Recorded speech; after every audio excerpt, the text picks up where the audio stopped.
नार खजूरा का गरीब मछुआरा। नार खजूरा नामक एक छोटे से तटीय गांव में, जहां अरब सागर की लहरें किनारे को चूमती थीं, एक गरीब मछुआरा रहता था जिसका नाम था सलीम। गांव वाले उसे गरीब मछुआरा कहकर पुकारते थे क्योंकि उसकी कमाई इतनी कम थी कि वो मुश्किल से अपने परिवार का पेट भर पाता था। सलीम की छोटी सी टूटी फूटी नाव और पुराना जाल उसकी जीविका का एकमात्र सहारा थे। उसकी पत्नी फातिमा और उनकी बेटी छोटी सी नाजिया उसकी मेहनत पर निर्भर थीं। हर सुबह सलीम अपनी नाव लेकर समुद्र में निकलता, जाल बिछाता और शाम को कुछ मछलियां लेकर गांव के बाजार में बेचने जाता। उसकी ईमानदारी और मेहनत की वजह से गांव वाले उसका बहुत सम्मान करते थे, पर उसकी गरीबी उसे हमेशा सताती थी।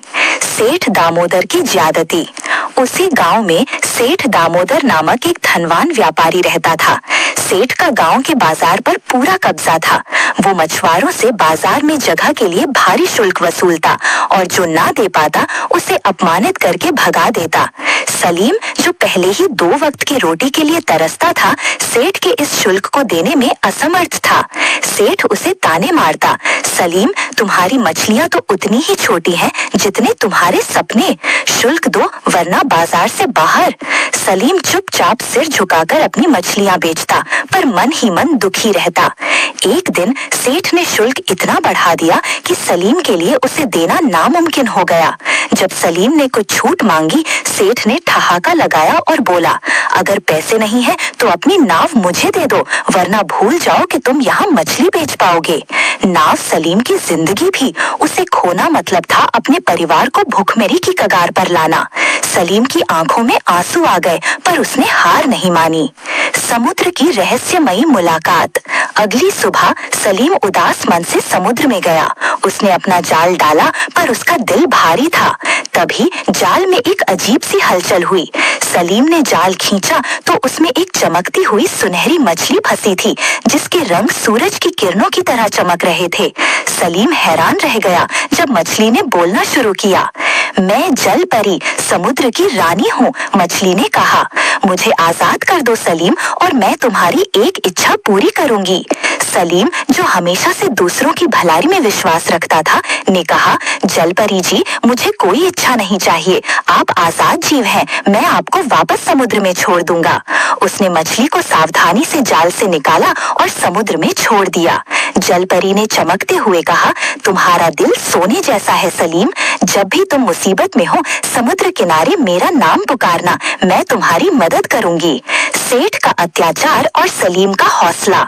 उस शाम जब सलीम बाजार पहुंचा, सेठ दामोदर ने फिर उसे घेर लिया।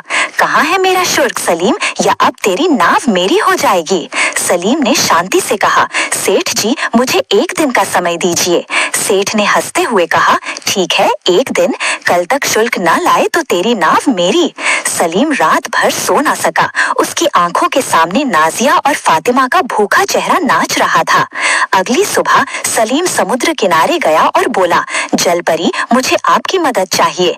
समुद्र में लहरें उठी और जल परी प्रकट हुई।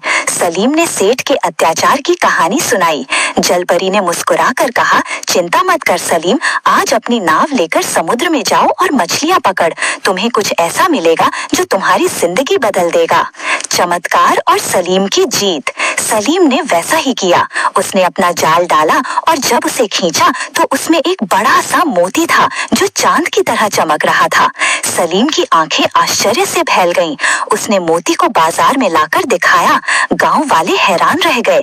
उस मोती की कीमत इतनी थी कि सलीम न सिर्फ सेठ का शुल्क चुका सकता था, बल्कि अपने परिवार के लिए एक नया जीवन शुरू कर सकता था। सेठ दामोदर को जब मोती की खबर मिली, उसका लालच जाग उठा। उसने सलीम को धमकाया, ये मोती मुझे दे दे, वरना मैं तुझे गांव से निकलवा दूंगा। लेकिन सलीम अब डरने वाला नहीं था। उसने कहा, सेठ जी, ये मोती मेहनत और ईमानदारी की कमाई है। मैं इसे गांव के भले के लिए इस्तेमाल करूंगा। गांव वालों ने सलीम का साथ दिया और सेठ की धमकियां बेकार गईं। तभी एक अजीब घटना हुई। सेठ के गोदाम, जहां वो अपनी दौलत जमा करता था, में आग लग गई। गांव वालों ने इसे समुद्र की रानी का प्रकोप माना। सेठ का सारा घमंड चूर चूर हो गया। उसने सलीम से माफी मांगी और वादा किया कि वो अब कभी मछुआरों को परेशान नहीं करेगा। सलीम का नया जीवन जीवन। सलीम ने उस मोती को बेचकर न सिर्फ अपनी नाव ठीक कराई बल्कि एक नई नाव भी खरीदी। उसने गांव के अन्य गरीब मछुआरों को नए जाल और नावें दिलवाने में मदद की। उसने एक छोटा सा स्कूल भी खोला ताकि नाजिया और गांव के अन्य बच्चे पढ़ लिख सकें। सलीम, जो कभी गरीब मछुआरा था, अब गांव का अमीर मछुआरा बन गया, न सिर्फ धन से बल्कि दिल से भी।